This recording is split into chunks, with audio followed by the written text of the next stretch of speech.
कब शादी किए? आज 3 दिन हो गए। 3 दिन हो गई। वो बगल में है, यही आपके भांजा है ना? हाँ ही है, हाँ ही। दोस्तों, एक 12 साल के लड़के ने अपनी माँ के साथ कुछ ऐसी बदतमीजी की जिसे सुनकर आप भी हैरान हो जाएंगे। इसलिए आज का ये वीडियो अब सभी के लिए बहुत महत्वपूर्ण है, खासकर एक माँ और एक बेटे के लिए। इसलिए वीडियो को अंत तक जरूर देखते रहिए। तो चलिए शुरू करते हैं। दरअसल दोस्तों, आज हम जो कहानी बताने जा रहे हैं वो एक 12 साल के लड़के की सच्ची कहानी है। वो लड़का जिसके पिता की मौत 5 साल पहले ही हो गई थी। उसके घर में 3 सदस्य थे, उसकी माँ, उसकी बड़ी बहन और वो लड़का। लड़के का नाम मंटू था। मंटू के पिता एक प्राइवेट कंपनी में काम करते थे, इसलिए उन्होंने कम लागत में एक छोटा सा घर बना लिया और वो तीनों उस घर में रहते थे। मंटू के पिता की उम्र करीब 35 साल की थी, इसलिए मंटू के पिता की मौत के बाद कंपनी ने उन्हें 1.5 लाख की भुगतान किया और फिर उन्होंने कोई पूछताछ भी नहीं की। और उनके रिश्तेदारों की भी यही स्थिति थी। सभी लोग अपने अपने काम में व्यस्त थे। परिणाम स्वरूप उन्हें देखने वाला कोई नहीं था। कंपनी से मिले पैसे को वो थोड़ा थोड़ा करके खर्च करने लगा, लेकिन कुछ ही महीने के बाद वो भी खत्म हो गया। और अब जानते ही है कि खाना कभी बंद नहीं होता और पेट भी खाना मांगते हैं। लेकिन अब मंटू की माँ के पास परिवार को चलाने के लिए ना तो पैसे थे और न ही इनकम का कोई स्रोत। गुस्से में आकर मंटू की माँ ने कुछ काम करने का फैसला किया और अल्लाह का नाम लेकर काम ढूंढने के लिए घर से निकल गई। पहले उन्होंने एक घर में बर्तन धोने का काम मिला और बाद में उन्हें 2 और घर में यही काम मिल गया। अब उन्हें 3 घर से लगभग 10,000 रुपए मिलते हैं, लेकिन इन पैसों से वो अपना घर का खर्च नहीं चला पाती है, क्योंकि एक महीने में बच्चे की फीस पर लगभग 6,000 रुपए खर्च होंगे और बिल के लिए उनके पास केवल 3,000 रुपए बचेंगे। दोस्तों, एक दिन मंटू अपने स्कूल में पढ़ाई में व्यस्त था। उसने 2 दिन तक कुछ नहीं खाया। वो केवल पानी पर ही जिंदा रहा, जिसके कारण मंटू का रंग भी पीला पड़ गया। बार बार आंखों के सामने अंधेरा छाने के बावजूद भी वो पढ़ाई कर रहा था। लेकिन मंटू के एक स्कूल टीचर थे जिसका नाम खालिद सर था। मंटू को इस हालत में देखकर उसे एहसास हुआ कि उसकी हालत ठीक नहीं है, तो उन्होंने मंटू को अपने पास बुलाया और प्यार हिलाते हुए खालिद सर के सामने खड़ा हो गया। ये देखकर मंटू के टीचर खालिद सर को पता चल गया कि मंटू की ऐसी हालत क्यों है। उन्होंने तुरंत पूछा, क्या बात है मंटू, तुम ठीक तो हो? मंटू ने कहा, हाँ सर, मैं ठीक हूँ। ये सुनकर खालिद सर ने फिर पूछा, क्या तुम वाकई ठीक हो? इसके बाद मंटू खालिद सर से कहा कि मेरे घर में 2 दिन से राशन नहीं है और मैंने 2 दिन से खाना भी नहीं खाया है। ये सुनकर सर की आंखों में भी आंसू आ गए। वो तुरंत मंटू को स्टाफ रूम में ले गया और अपने एक गार्ड को कुछ पैसे दिए और उसे जल्दी से बाजार जाकर कुछ खाना लाने को कहा। गार्ड ने तुरंत बाजार गया और थोड़ी देर बाद वो आदमी कुछ खाना और पानी की एक बोतल लेकर लौट आया। उसने मंटू को एक सैंडविच दिया और कहा, ये लो। इसके बाद खालिद सर मंटू से पूछा कि क्या इसे खाने के बाद आपको ठीक महसूस हो रहा है? फिर मंटू सिर हिलाकर कहता है, हाँ सर, अब मुझे थोड़ा बेहतर महसूस हो रहा है। इसके बाद उनकी आंखों में कुछ रोशनी लौट आई। फिर खालिद सर ने मंटू को क्लास में भेजते हुए लड़के से कहा, जब छुट्टियां खत्म होगी तो तुम मुझसे मिलना। फिर मंटू ने हाँ सर कहा और क्लास में चला गया। फिर स्कूल के बाद मंटू खालिद सर के पास गया तो उन्होंने कहा कि थोड़ा रुको, हम साथ चलेंगे। थोड़ी देर बाद खालिद सर मंटू के हाथ पकड़कर स्कूल से निकल गया और अपनी मोटरसाइकिल से बाजार की ओर चला गया। बाजार पहुंचकर खालिद साहब ने एक बोरी आटा, चावल, दाल, चीनी खरीदा और मिंटू को अपने घर ले जाकर उसके घर में छोड़ दिया। उस वक्त मंटू की माँ घर पर नहीं थी। वो शाम करीब 4 बजे घर पहुँचते थे। इसके बाद खालिद ने मंटू से कहा, सुनो, चिंता करने की कोई जरूरत नहीं है, तुम सिर्फ अपनी पढ़ाई पर ध्यान दो। अब मैं इसी तरह हर महीने आपके घर राशन भेजूंगा। दोस्तों, उसके बाद जब खालिद सर को पता चला कि मंटू के पिता नहीं है तो उन्होंने मंटू की स्कूल फीस भी माफ कर दी। कुछ देर बाद मंटू की माँ घर आई और बेटे से पूछा कि ये सब चीजें कहाँ से आई। फिर मंटू अपनी माँ को खालिद सर के बारे में सब बताता है और ये भी कहता है कि वो हर महीने हमारे घर राशन पहुँचाएगा।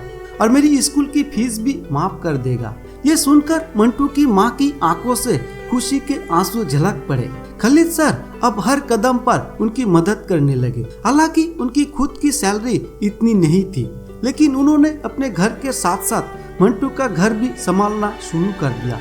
अगले दिन जब मंटू की माँ खालिद सर को धन्यवाद देने उनके स्कूल पहुंची, तो खालिद सर ने मंटू को धन्यवाद दिया और अपनी माँ से कहा, मैं आपके बेटे जैसा हूँ, इसलिए मुझे आपकी मदद करके बहुत खुशी हुई। ये सुनकर मंटू की माँ खुश होकर घर चली गई। इस प्रकार समय बीतने लगा। अब मंटू और अधिक लगन से अपनी पढ़ाई में मेहनत करने लगा। कुछ दिनों के बाद मंटू ने अपनी स्कूल की शिक्षा पूरी की और फिर वो समय आ गया जब मंटू को कनाडा की एक अच्छी यूनिवर्सिटी में स्कॉलरशिप मिल गई। ये देखकर मंटू की माँ और बहन बहुत खुश हुई और मंटू ने कभी नहीं सोचा था कि वो कभी विदेश जाकर दूसरे देश में पढ़ाई करेगा, लेकिन आज उनकी जिंदगी में ये दिन भी आया। फिर यूनिवर्सिटी ने मंटू को टिकट भेज दिया।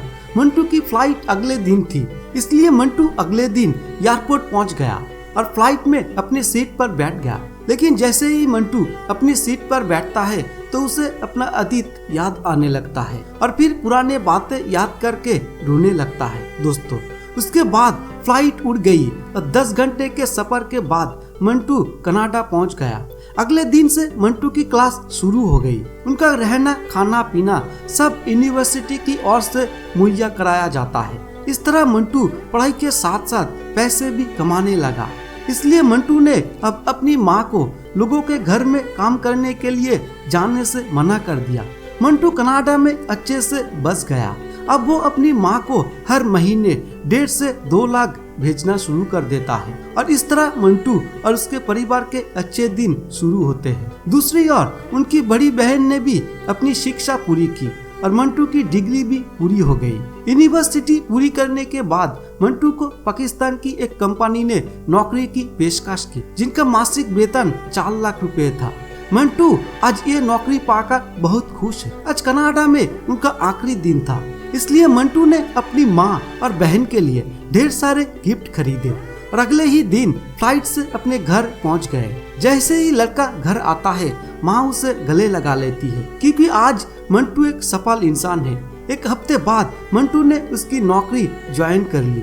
आज मंटू का ऑफिस में पहला दिन था। फिर जैसे ही मंटू अपने ऑफिस पहुंचता है और अपनी सीट लेता है, उसे अचानक खालिद सर की याद आती है। उन्होंने उसकी और उसकी माँ की बहुत मदद की थी। अगर उसने सिर पर हाथ न रखा होता तो मंटू इतना नहीं पढ़ पाता। उनका वेतन बहुत कम था, लेकिन वो एक नेक दिल इंसान थे। वो मंटू की माँ को अपनी माँ मानता है और उसका बकाया भी चुकाता है। स्कूल छोड़ने के बाद मंटू खालिद सर की बात नहीं मानी। खालिद सर को आज ये बातें सोच सोच कर बहुत शर्मिंदा होना पड़ रहा था। फिर मंटू ने तुरंत ऑफिस की कार निकाली और सीधे अपने स्कूल चला गया और जाकर खालिद सर के बारे में पूछताछ करने लगी। लेकिन स्कूल स्टाफ ने बताया कि मंटू सर ने 2 साल पहले स्कूल छोड़ दिया था। फिर मंटू और उसकी माँ उसके घर का पता ढूंढते हैं और ढेर सारे फल और मिठाइयाँ लेकर खालिद सर के घर पहुँचते हैं। माँ देखती है कि खालिद सर बहुत कमजोर है और इस समय वो बच्चे को ट्यूशन पढ़ा रहे हैं, जिससे उनके घर का चूल्हा जल रहा है। खालिद सर की यह हालत देखकर मंटू की आंखें भर गई है। अभी मंटू को पता चला कि खालिद सर का एक बेटा और एक बेटी है। उनकी बेटी ने ग्रेजुएशन पूरा कर लिया है, इसलिए अब वो ट्यूशन में खालिद सर की मदद करती है और बेटा अभी पढ़ रहा है। इसके बाद मंटू ने सर का इलाज एक अच्छे अस्पताल में कराया और हमेशा की तरह खाना पीना देना शुरू कर दिया। इस तरह कुछ समय बाद खालिद सर पूरी तरह से ठीक हो जाता है। उनकी माँ खालिद सर से मिलने आती रहती है। एक दिन मंटू की माँ खालिद सर के पास आई और बोली कि मैं आपकी बेटी को अपनी बहू बनाना चाहती हूँ। ये सुनकर खालिद साहब बहुत खुश हो जाते हैं और उन्होंने अपनी बेटी का रिश्ता मंटू से कर देता है। अब खालिद सर ने अल्लाह का शुक्रिया अदा किया और सोचने लगा कि अल्लाह ताला ने मंटू की मुश्किल घड़ी में मदद की है। और उसे सालों पहले किए गए अच्छे काम का फल मिल रहा है। दोस्तों याद रखें कि अल्लाह अपने बंदों को उनके अच्छे कामों का फल इसी तरह देता है। इसलिए हम सभी को अपने आसपास के उन लोगों की मदद करनी चाहिए जो वाकई मदद के हकदार है। अगर हम आज गरीबों और जरूरतमंदों की मदद और देखभाल करेंगे तो अल्लाह तब्बुल आलमीन कल हमारी मदद जरूर करेंगे। मैं अल्लाह ताला से दुआ करता हूँ कि अल्लाह ताला हम सब पर मेहरबान रहे और गरीबों की मदद करे। बाकी आप इसके बारे में क्या सोचते हैं वो नीचे कमेंट बॉक्स में कमेंट करके बताना ना भूलें। और अगर आपको आज का ये वीडियो पसंद आया है तो इसे लाइक करने के साथ साथ अपने दोस्तों के पास शेयर करना भी ना भूलें। धन्यवाद।